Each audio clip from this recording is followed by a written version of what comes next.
The string quartet had just finished a particularly soaring piece, and the last note seemed to hang in the air, sweet and hopeful, before it faded into the gentle murmur of 100 happy guests.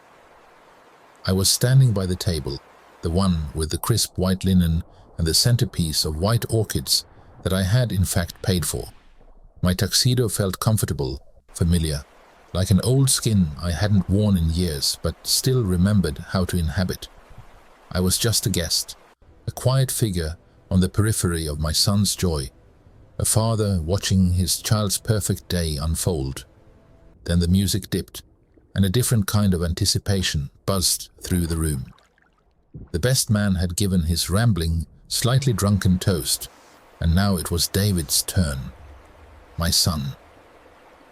He walked to the microphone stand, his posture easy and confident, a young king surveying his domain.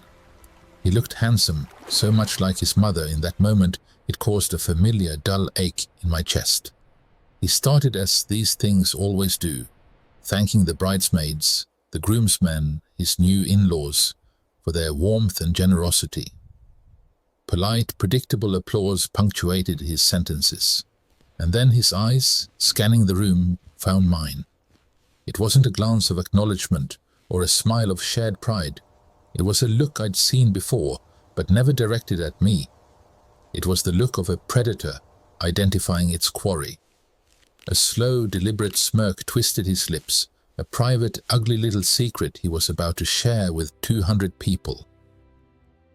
"You know," he began, his voice taking on a new, conversational, almost conspiratorial tone, "a wedding is a time to thank the people who made you who you are, and I have to thank my dad, Arthur, for that." He paused, letting the setup land. "He's been a real example." A few light, expectant chuckles from his friends. "See, my dad here is a retired accountant."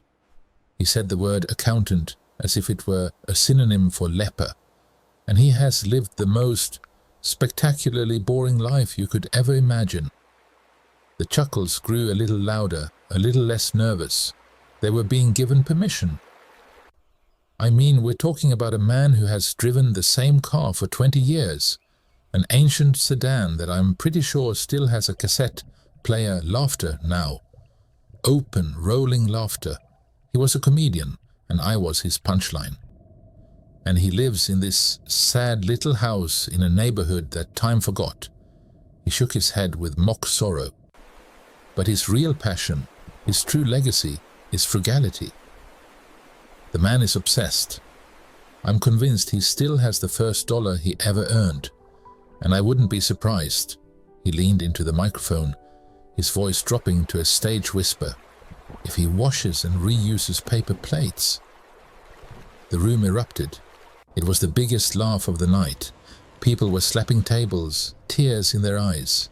His new wife, Chloe, was beaming at him, her expression one of pure adoration for her witty, charming husband.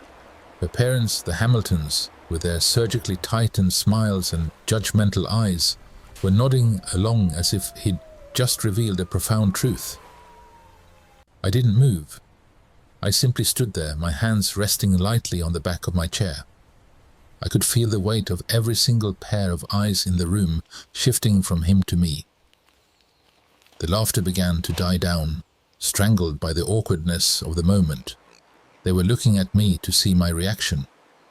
Would I laugh along? Would I get angry? Would I slink away in shame? David let the silence stretch, milking it for every drop of drama. He straightened up, his face becoming serious, his eyes locking with mine across the sea of tables. The smirk was gone, replaced by a cold, hard certainty. "So, thank you, Dad," he said, his voice clear and cutting in the dead quiet of the hall. "Thank you for teaching me what not to be." The silence that followed was no longer just awkward. It was crushing. It was a physical weight pressing down on the room, suffocating the last remnants of joy and celebration. You could hear the clink of a glass from the kitchen, the rustle of a server's uniform. Every gaze was a laser, burning into me. I saw pity in some eyes, amusement in others, and in most, a kind of horrified fascination. The insult wasn't just a joke that had gone too far. It was public. It was deep. It was a deliberate, calculated evisceration of my entire life, my character, my worth as a man and a father, delivered by my only son on the day that was supposed to be the pinnacle of his happiness. And in that vast echoing silence, I felt nothing at all, just a cold, clean, and utterly empty calm. The laughter, that nervous, tittering wave of it, finally subsided. The silence that rushed in to fill the void was somehow louder and more crushing than any noise could have been. 200 pairs of eyes were fixed on me, a silent, staring jury. I could feel the heat of their collective gaze, a mixture of pity, second-hand embarrassment, and from a few, a cruel sort of amusement. My son, my David, stood bathed in the warm, flattering light of the microphone, a triumphant, smug little smirk playing on his lips.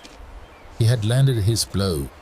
He had eviscerated his own father in front of his new wife, his new in-laws, and a sea of strangers, and he thought he had won. I remained perfectly still in my chair.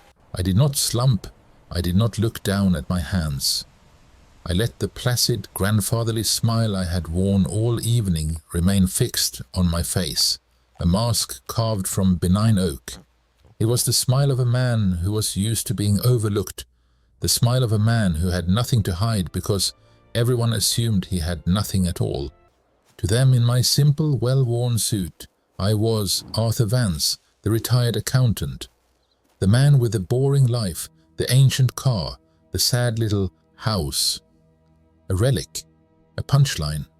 But inside the old ice was forming. It started in the center of my chest, a cold crystalline point, and it spread outwards, down my limbs, up my neck, freezing the hot flush of humiliation into something solid, something durable. It was a familiar feeling, one I hadn't experienced in many years, but it came back to me as easily as breathing.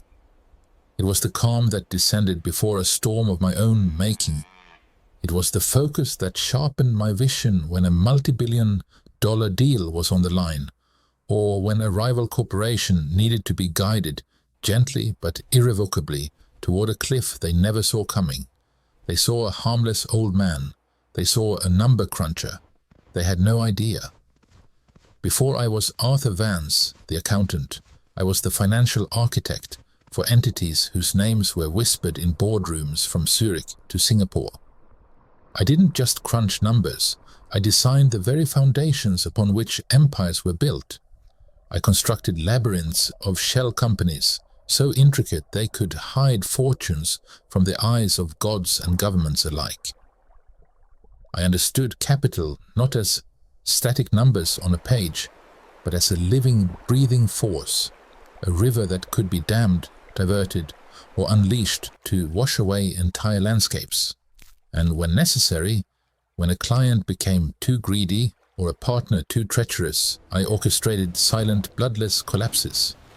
I would find the single hairline fracture in a financial edifice, apply the precise amount of pressure, and then stand back and watch as the whole magnificent structure folded in on itself without a sound, leaving nothing but dust and bewildered creditors. They weren't crimes, they were corrections. I was the unseen hand that balanced the scales. My frugality, the very thing my son had just mocked to the delight of his new friends, was not poverty. It was the profound discipline of a man who had watched fortunes of staggering size be made and lost on a whim, on a rumor, on a single moment of unchecked ego. I had seen titans of industry weep in their private jets because a currency had shifted half a percentage point overnight. I had witnessed heirs and heiresses burn through generational wealth in a decade, their lives a gaudy, pathetic firework display of consumption. To me, a simple house was a fortress. An old car was reliable transportation, not a status symbol. Reusing a paper plate wasn't sad. It was sane. It was the understanding that true wealth wasn't about what you flashed before the world. It was about the absolute unassailable control you maintained over your own kingdom, however large or small you chose to make it. And this wedding, this $200,000 spectacle of orchids and orchestras, of champagne towers and canapes that cost more than most people's dinners. I had paid for all of it, not because I had to scrape and save, not because it was a painful, monumental sacrifice from my meager pension. I had written the check from an account so deep and so quiet, its existence was known only to me and a private banker in Liechtenstein. I had paid for it as a final generous gift to my only child, a parting blessing, a father's last grand gesture before he receded fully into the quiet, comfortable background of his life. I had given him this beautiful day, this perfect memory, as a foundation upon which to build his own empire. And he had taken that foundation and used it as a stage from which to spit on me. The ice in my veins was now absolute. The smile never left my face. I took a slow, deliberate sip of water, the glass steady in my hand. Let them stare. Let them whisper. They were looking at a ghost, a faded photograph. They had no idea that the man they were pitying had just, in the space of 30 seconds, woken up. And the sleeping lion, once roused, does not roar. It calculates, it plans, and it remembers everything. The polite, nervous laughter that had followed David's speech began to die down, replaced by the clinking of glasses and the low hum of people trying very hard to pretend nothing had happened. I kept my smile in place, a benign, slightly weathered mask. I watched the room, noting who met my eye with sympathy and who looked away in embarrassment. It was a standard social calculus, one I'd performed 1,000 times in boardrooms and at galas. But this was different. This was my blood. And then the calculus changed. It started with Chloe. She was leaning into her circle of bridesmaids, a constellation of young women in identical blush-colored dresses. Her voice, pitched to carry just enough, sliced through the ambient noise like a shard of glass. I told David we should have just hired a wedding planner instead of relying on his father. She let the word father hang there, dripping with a contempt so casual it was chilling. It wasn't a heated insult. It was a statement of fact, an affirmation of a shared, superior understanding of the world.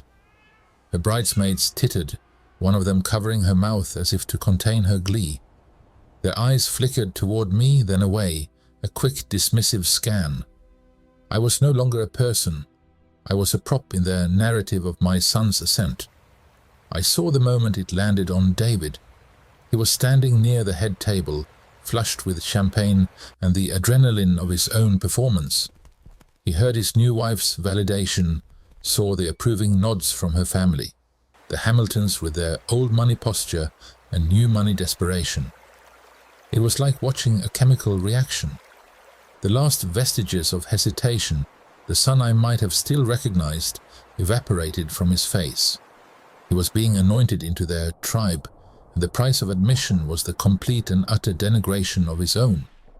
He picked up his champagne flute again and tapped it with a spoon. The room, still uneasy, quieted once more. All eyes turned to him, expectant.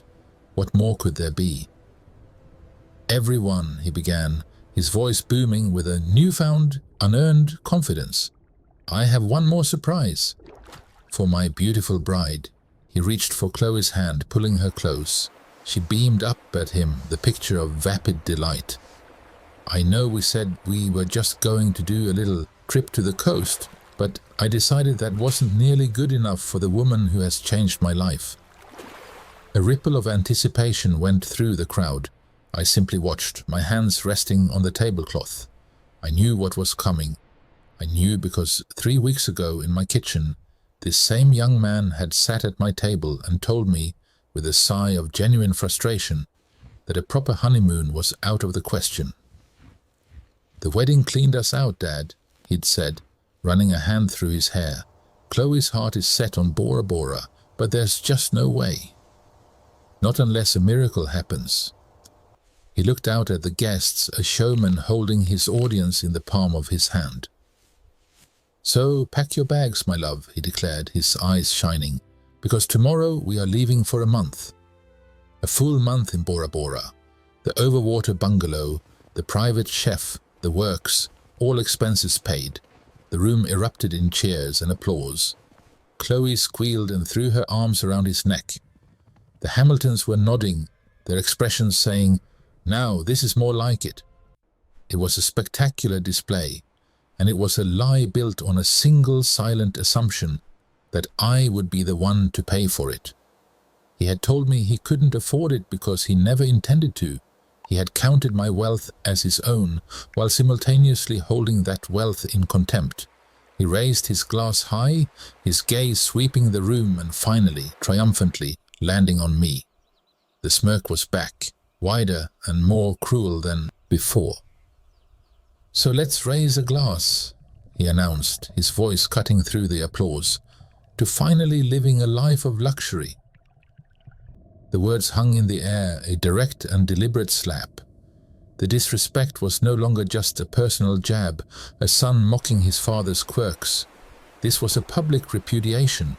It was a declaration that the life I had built, a life of discipline, of quiet power, of understanding that true wealth is control, not ostentation, was worthless. That my values were a joke, that I was a joke, a stepping stone on his path to the shallow, gilded existence he now toasted. The ice that had been forming in my chest throughout his speech didn't crack or melt. It crystallized. It became a perfect diamond-hard core of clarity. This was no longer a family disagreement. This was a fundamental challenge. He had drawn a line in the sand, and in his arrogance, he believed I was on the wrong side of it.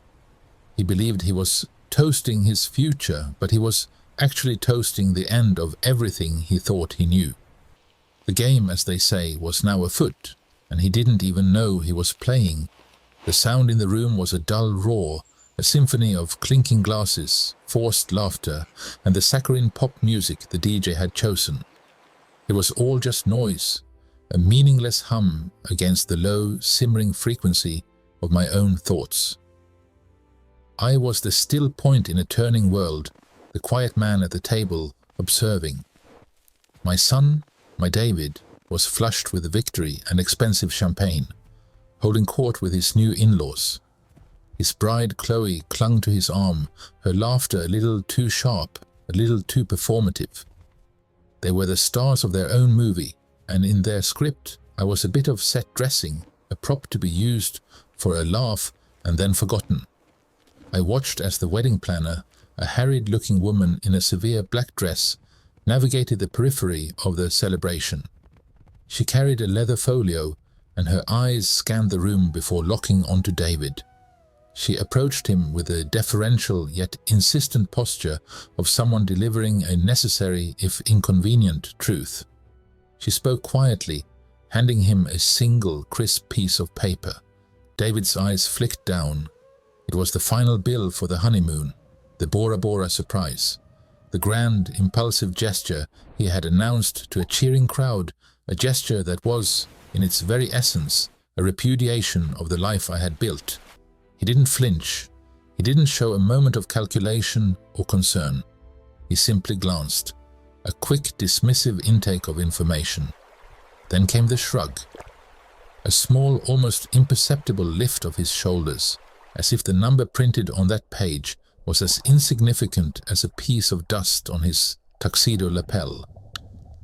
My heart did not hammer in my chest. My breath did not catch. Instead, a profound and absolute stillness settled over me. It was the calm at the eye of the hurricane, a silence so deep it had its own weight. He didn't look at me. He didn't say, "Dad, can you handle this?" or offer a sheepish, conspiratorial smile. There was no request, no acknowledgement of a favor to be asked. There was only the assumption, the unshakable, bone-deep certainty that I was a resource, a utility, a wallet. His hand, the one that had held the microphone to mock my life, now slid across the polished tabletop. His fingers pushed the corner of the bill. It was a casual, almost lazy gesture, like someone shoving a napkin out of the way. The paper slid over the white linen, skimming past half-empty wine glasses and discarded place cards, coming to a stop directly in front of my dessert plate. He never made eye contact. His attention was already back on Chloe, on her whispered comment, on his own triumphant narrative, and that was it. That was the click. It wasn't a sound but a sensation, a deep internal metallic thunk, like the final bolt in a vault sliding home. It was the disengagement of a lock I hadn't even realized was still fully engaged. For 30 years I had kept that part of myself, the part that wasn't Arthur Vance, the retired accountant and frugal father, chained and dormant in the deepest recesses of my mind. I had done it for him, for his safety, for the illusion of a normal, quiet life. But that single, silent, entitled gesture severed the final chain. The sleeping lion wasn't just stirring, it was awake. Its eyes were open, and they saw the landscape with a clarity that was almost painful. The noise of the reception hall faded into a distant, irrelevant buzz. The faces around me became indistinct blurs. All that existed was the cold, hard reality of the situation. They were no longer my son and his new wife. They were players in a high-stakes game, and they had just, with breathtaking arrogance, declared themselves my opponents.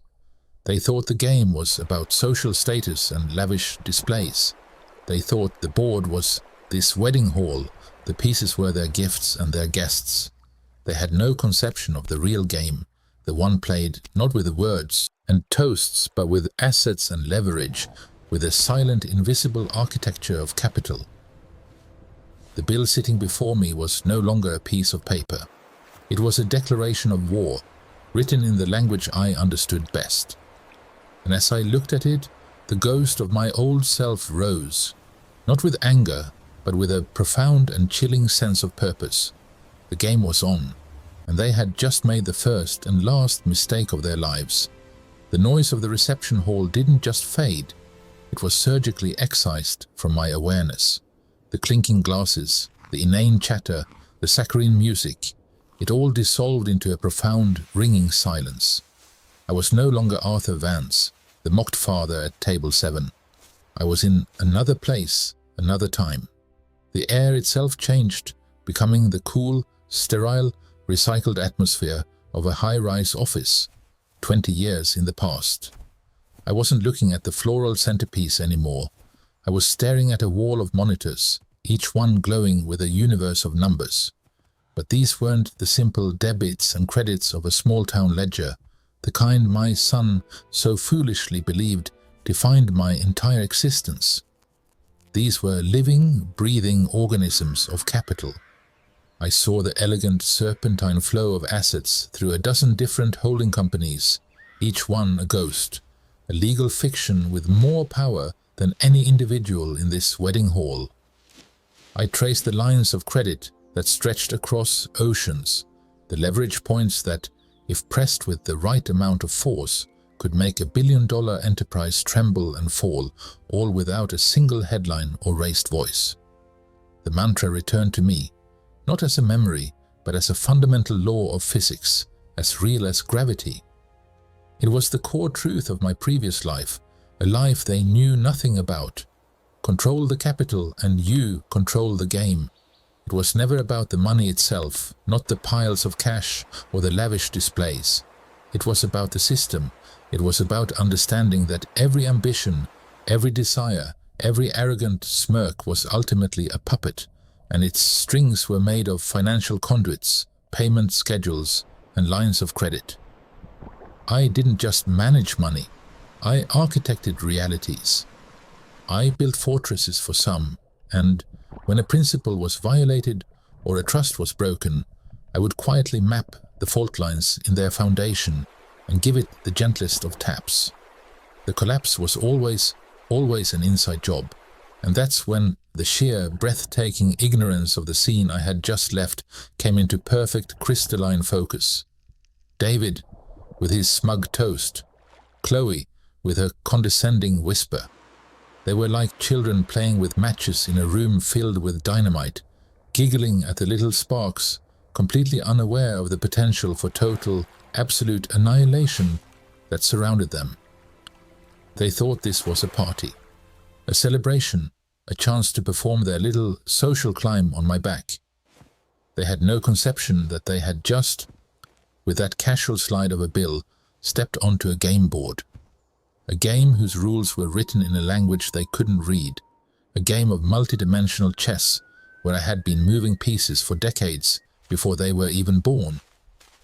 They were looking for a patsy, a quiet old man to fund their fantasy and absorb their insults. They never once considered they might be challenging an opponent they never knew existed. The Arthur Vance they thought they knew was a carefully constructed facade, a comfortable retirement persona. The man now reawakening behind my eyes was the architect, the strategist, and so the plan began to form. It did not arrive in a hot rush of anger.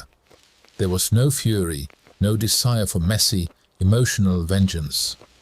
This was something far colder, far more absolute. It was a lesson, a curriculum in real power. Revenge is for the petty. It's an emotional response that clouds judgment. What was required here was pedagogy. David needed to learn, in the most direct and unforgettable way possible, the true nature of the world. He needed to understand that the boring life he mocked was a choice, a discipline born from knowing exactly how fragile the towers of vanity truly are. He needed to experience what happens when the invisible architecture holding up your world is quietly, efficiently, and irrevocably dismantled. The plan assembled itself in my mind with the cold, surgical precision of a master blueprint. Every move was logical, clean, and devastatingly effective. It targeted the very vanity they had just flaunted, the honeymoon, the lavish reception, their sense of financial entitlement. It would not be a blunt instrument. It would be a series of precise, calculated adjustments to the financial ecosystem they took for granted. A freeze here, a revocation there, a reversion of responsibility. It would be bloodless, quiet, and utterly comprehensive. By the time I was done, the fantasy would have no foundation left to stand on. The lesson would be that the man they thought was just a wallet was, in fact, the one who held the master key to the entire vault, and he had just decided to change the locks. A placid smile was still fixed on my face as I dabbed my mouth with a linen napkin and pushed my chair back from the table. The clinking of glasses and the murmur of uncomfortable conversation provided the perfect cover. "If you'll all excuse me for a moment," I said, my voice a calm, low ripple in the sea of their tension. No one paid me much mind. I was just the old man. The punchline shuffling off to the restroom. Perfect. I didn't turn toward the restrooms. Instead, I moved with a purpose that would have seemed out of place on the frail old accountant they all saw, walking past the kitchens, down a long corridor lined with stacked chairs and spare tables, until I found a small, dimly lit alcove near a service exit. The noise of the celebration was a distant hum here, a party happening to other people. The air was cool and still. This was my boardroom now. From the inner pocket of my jacket, I retrieved the phone. It wasn't the smartphone David was always mocking me for not understanding. This was a different device, sleek, black and heavy in the hand, its surface cool and unreflective. A single press of my thumb on the biometric sensor brought it to life, its screen glowing with a soft, minimal interface. No apps, no games, just tools. It felt like shaking the dust off an old, well-maintained weapon. My thumb hovered over the first contact, listed only as FIDUCIARY. I felt a profound and chilling calm. This wasn't anger. Anger is a hot, messy, and inefficient emotion. This was the cold, clean logic of a structural engineer who has just identified a critical flaw in a building's foundation. The building had to come down, not out of spite, but as a matter of principle. I tapped the call button. It was answered on the first ring. No greeting was necessary. The secure, encrypted line was silent for a beat, awaiting my command. Freeze all lines of credit and liquid assets under David Vance's name, effective immediately, I said, my voice low and devoid of any inflection. It was the same tone I'd used 20 years ago to authorize the transfer of 9 figures. Flag all associated accounts for a Tier 1 financial review. No exceptions, no overrides, without my direct verbal authorization. Acknowledged? A neutral, synthesized voice replied. Processing. All assets frozen. Flags set. The call ended. The first pillar of his imagined future was now a block of ice. His checking account, his savings, the high-limit credit cards he loved to flash, all of it was now just numbers on a screen that he could no longer touch. He would discover it the next time he tried to buy a coffee, or more urgently, when he tried to pay for the open bar that was still flowing just 100 feet away. My thumb moved to the second contact, Venue Holdings. This call connected to a corporate switchboard, but the moment I spoke, the path would clear.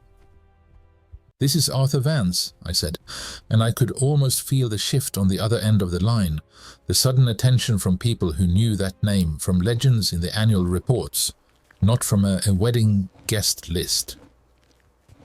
Authorization code Sigma 7. There was a sharp intake of breath, then a different, more deferential voice. "Mr. Vance, how can we assist? Cancel all payments for event number 7342, the Vance Hamilton wedding. All outstanding balances and any further incurred costs are the sole financial responsibility of the primary signatory, David Vance. My involvement and my financial backing are hereby terminated." "Understood, sir. The file is updated. We will inform the on-site manager immediately." The second pillar crumbled. The $20,000 floral arrangements, the $5,000 cake, the $10,000 band, all of it was now a debt he owed. The venue would not be sending me a bill. They would be presenting it to him tonight. Finally, I opened a single pre-drafted email on the device. The address was for the exclusive travel agency that handled the surprise honeymoon. The message was simple, brutal, and irrevocable. Per the terms of the payment authorization, all funds are hereby revoked and all bookings for the David Vance itinerary are cancelled, effective immediately. No further services will be rendered. I hit send. 3 actions, 2 phone calls, 1 email. The entire financial architecture of his perfect day, the wedding, the honeymoon, his very liquidity, collapsed into a heap of obligations and denials. It had taken under 3 minutes. The party in the other room was now a fantasy, a beautiful, expensive dream from which he was about to be violently awakened. I powered down the phone, slipped it back into my pocket, and straightened my tie in the reflection of a darkened fire alarm panel. The old man in the reflection looked back at me, but his eyes were no longer placid. They were the eyes of the man who had just balanced the books. I settled back into my chair at the table I'd paid for, the same placid, unreadable mask on my face. The hum of the reception felt different now, charged with an energy only I could sense. It was the quiet hum of systems beginning to fail. I took a slow sip of water, the ice clinking softly in the glass, a tiny, precise sound in the growing dissonance. It began subtly, as these things always do. The first tremor was the venue manager, a man named Robert, whose contract I had indirectly influenced years ago through a series of holding companies. He moved through the crowd with a purpose that was entirely out of place for a wedding celebration. His face was a carefully neutral mask of professional concern, but his eyes held a flicker of something else. Recognition and a deep-seated wariness. He didn't look at me. He went straight to David, who was still basking in the glow of his own grand announcement, an arm slung possessively around Chloe's waist. Robert leaned in, his voice a low murmur, but I could read the shapes of the words on his lips. A matter of payment. An issue with the account. David's smile didn't falter at first. It was the condescending smirk of a man who believes all problems are minor and meant for other people to solve. He waved a dismissive hand, probably muttering something about his father handling it. Robert didn't move. He presented a small, discreet tablet. David's smile tightened at the edges. Then from across the room, a louder disruption. A clatter from the bar, followed by a flustered, raised voice. "I'm sorry, sir. It's been declined." A groomsman trying to buy a round of top-shelf whiskey for his friends was brandishing a black credit card like a talisman. The bartender, impassive, shook his head. "This one, too." The groomsman fumbled for another card. Decline. A small pocket of awkwardness formed, a bubble of financial unreality in the sea of celebration. David's head snapped toward the noise. Annoyance was quickly being replaced by a dawning confusion. That's when his phone, resting on the table next to a half-eaten slice of cake, began to vibrate. Not a call, a series of them, one after another, the screen lighting up with the names of airlines, luxury resorts, the travel agency. It looked like a frantic digital alarm bell. He snatched it up, his hello sharp with irritation. I watched the color drain from his face. It was a fascinating, almost clinical process. The ruddy, champagne-fueled flush receded, leaving behind a waxy, pale canvas. His eyes, so full of arrogant life moments before, went wide and unfocused. He was listening to someone on the other end tell him that his dream, the all-expenses-paid month in Bora Bora, no longer existed. It had been vaporized, as if it were never more than a mirage. "What is it?" "What's wrong?" Chloe asked, her voice tinged with the first notes of bridezilla panic. David didn't answer her. His thumbs flew across his phone's screen, jabbing at banking apps. I could see the tiny tremble in his hands from where I sat. "Login? Error. Password reset. Frozen." The words were probably flashing in red on that little screen, each one a hammer blow to his constructed reality. His entire financial world, the comfortable cushion I had always provided, had just turned to stone.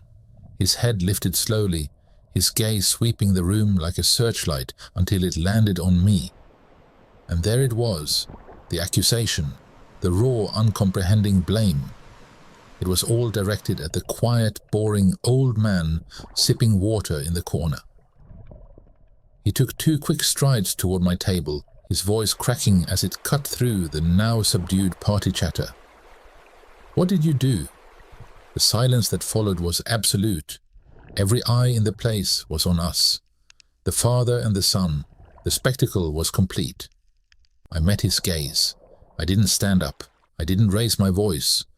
I let the silence stretch for a beat, long enough for the weight of his question to settle on everyone present. When I spoke, my voice was low, calm, and it carried through the dead air with the clarity of a struck bell.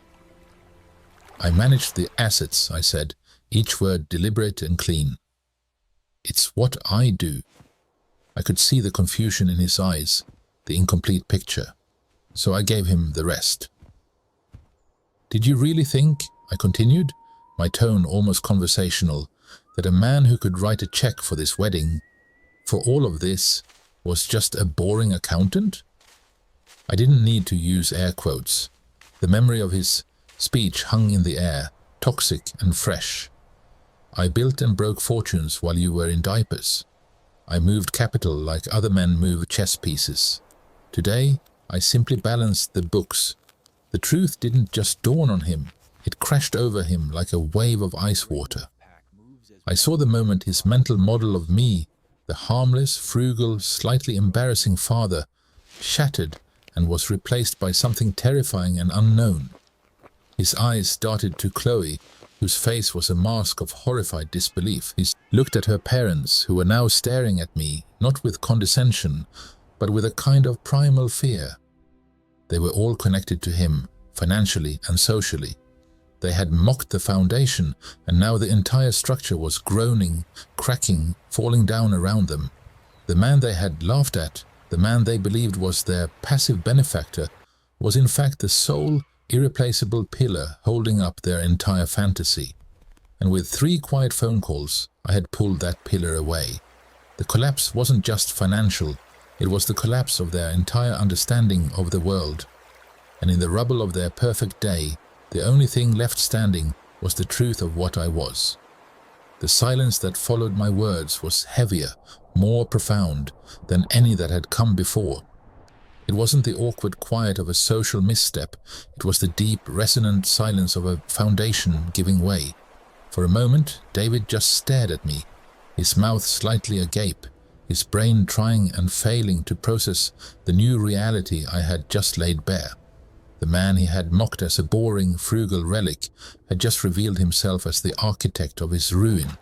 Then, the world began to crumble around him, and the sound of it was exquisite. It started with a low, urgent murmur from the venue manager, a man in a sharp suit whose name I'd never bothered to learn. He was no longer the gracious host, he was a creditor. He had a tablet in his hand, and he was speaking to David in low, clipped tones that I could easily imagine. The primary payment method has been revoked. The account is frozen. We require immediate alternative payment for services rendered. David's face, which had been pale with shock, now flushed a blotchy, panicked red. "There's been a mistake," he stammered, his voice cracking. He fumbled for his wallet, pulling out a sleek black credit card, the one with the obscenely high limit I had co-signed for him 2 years ago. He thrust it at the manager. "Use this." The manager swiped it through a mobile terminal attached to his tablet. A moment later, he shook his head, his expression professionally neutral, but his eyes cold. "Declined, sir." "That's impossible."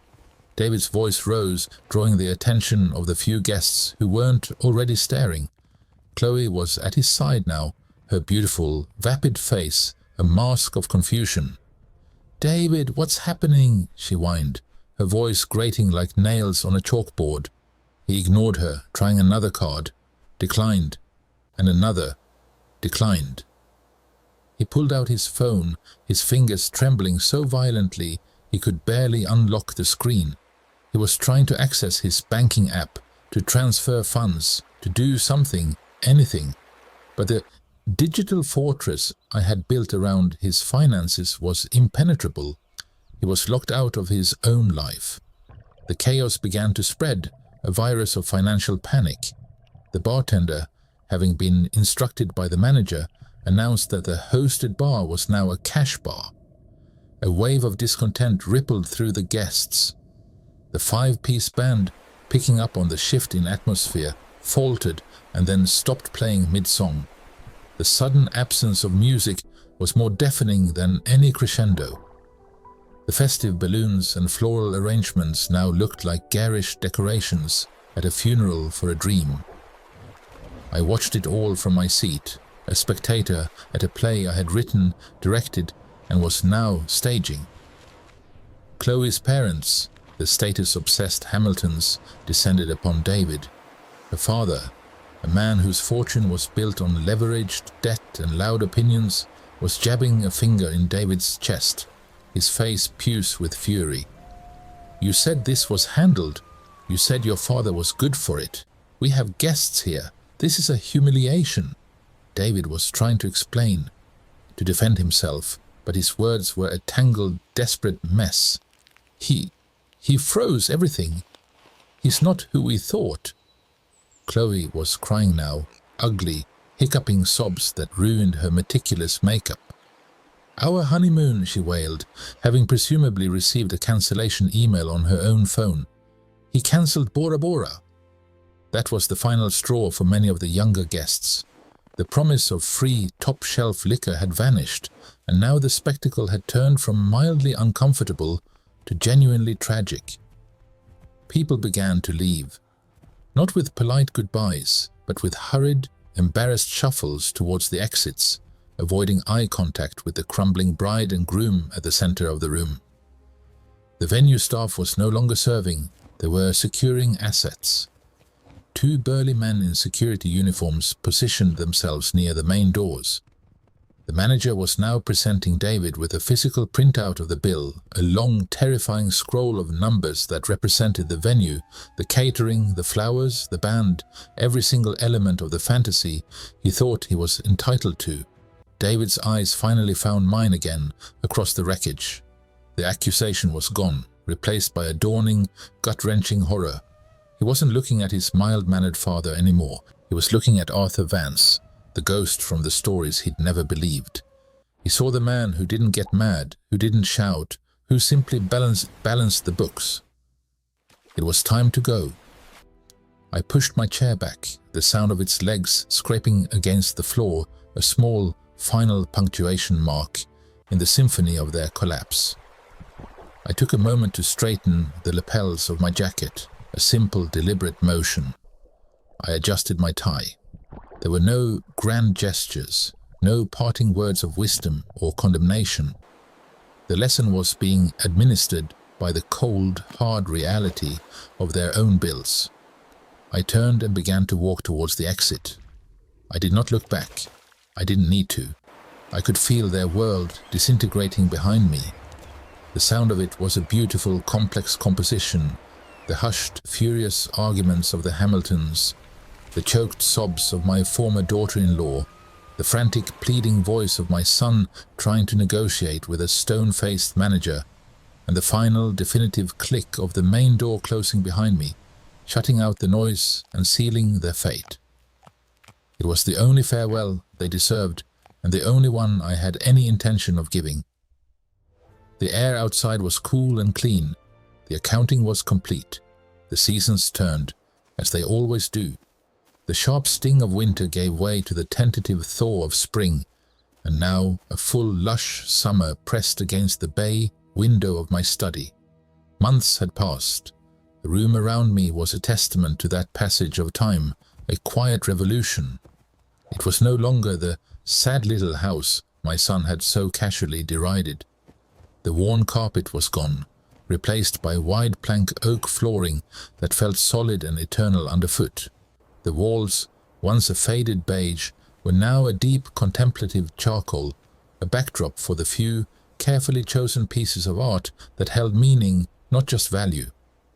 The air hummed with a frequency most people wouldn't notice, the sound of a flawless, integrated security and communications system I'd had installed.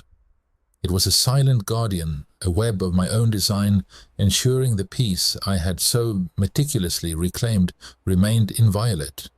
My life had settled into a rhythm of quiet luxury and absolute control.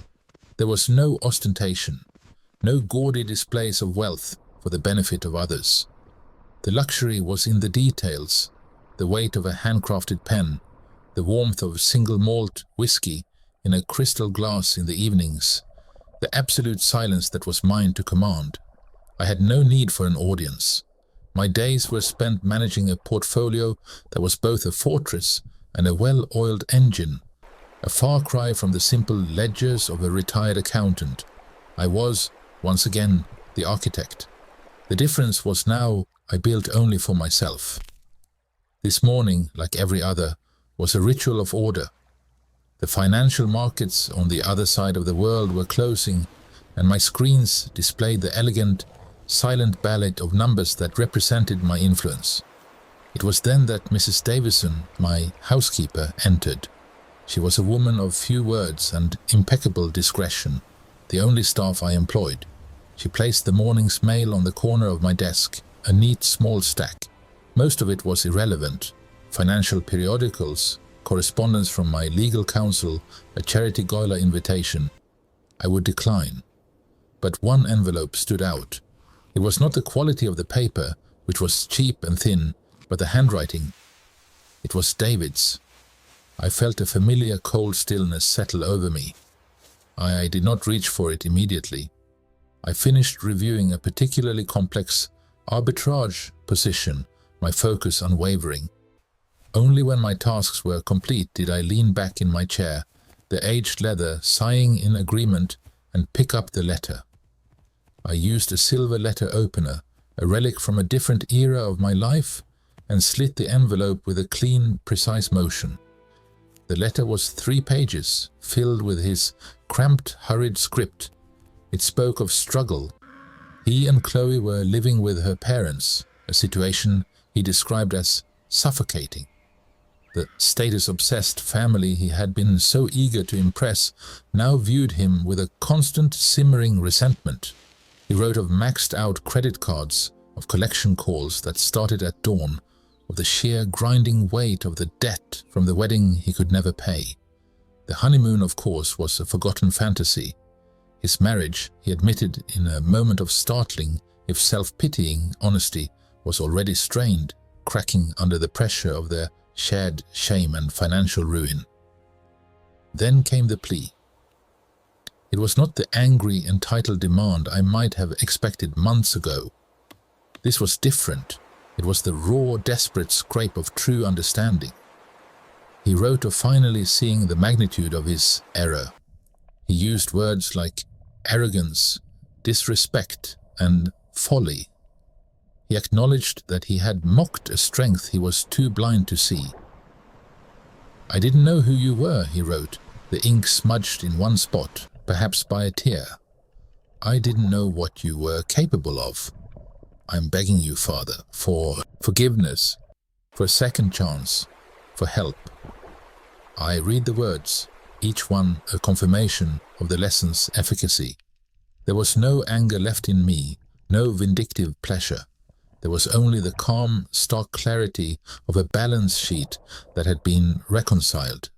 He was not asking for his father back. He was petitioning the power he had finally recognized. He was finally speaking the only language that truly mattered in the world he had so desperately wanted to join, the language of consequence.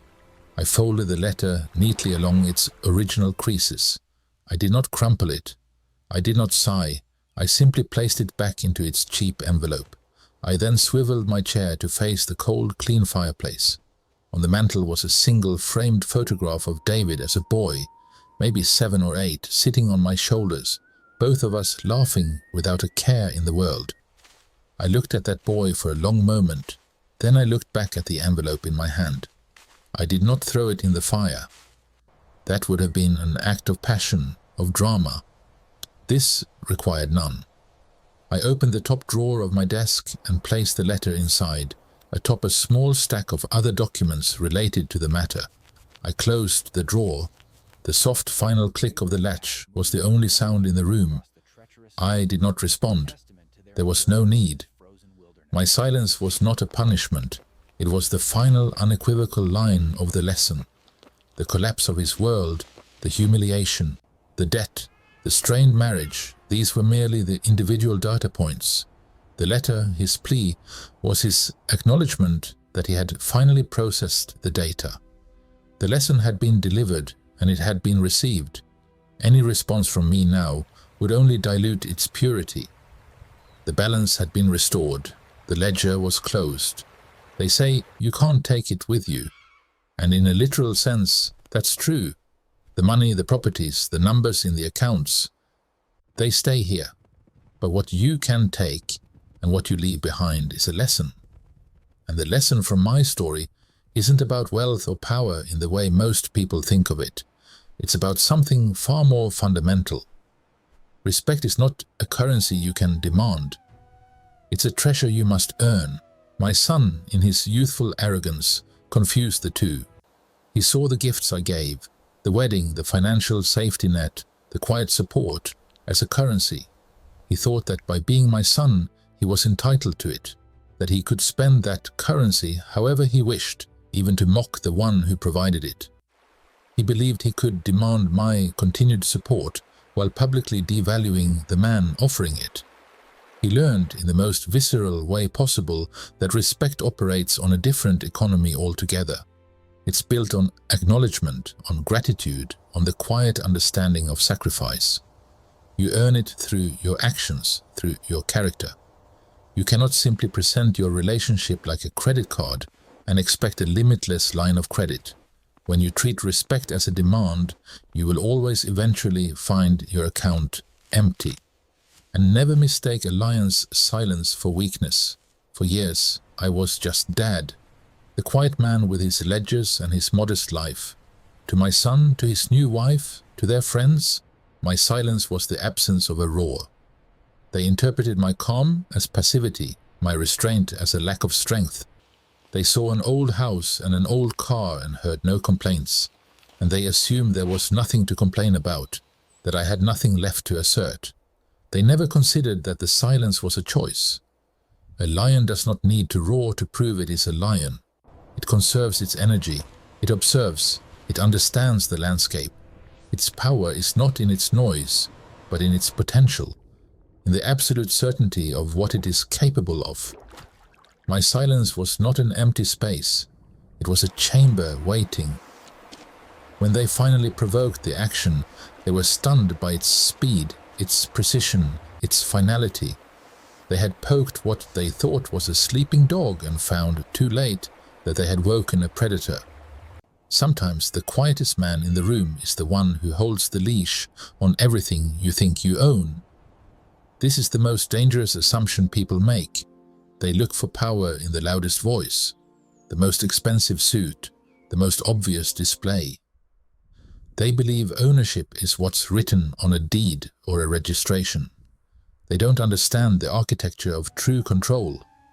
I spent a lifetime not owning things, but controlling the systems that made ownership possible for others. I built the financial plumbing, I laid the wires, I knew where the valves were. My son thought he owned his lifestyle, his credit, his future. He never understood that I was the one who had quietly co-signed for its very existence. I wasn't just holding the purse strings, I was holding the foundational blueprint of the life he was so proudly showing off. When I decided to, I didn't just take my toys and go home, I turned off the electricity to his entire world. The man you overlook, the one who speaks softly and asks for nothing, is often the man who built the room you're standing in. He knows where the load-bearing walls are, and he knows exactly how to make the whole structure come down. So remember your roots, honor your family. Your family is your first and most important legacy. It is the root system from which you grow. To mock it, to be ashamed of it, to publicly repudiate the very people who gave you life and sustenance is to sever yourself from your own foundation. You become a plant with no roots, spectacular for a moment, but destined to wither at the first strong wind. My son forgot where he came from. He was so eager to graft himself onto a new, seemingly more glamorous family tree that he tried to chop down the old one. He learned that a tree without roots cannot stand. Honoring your family isn't about blind obedience. It's about a fundamental respect for the soil that nurtured you.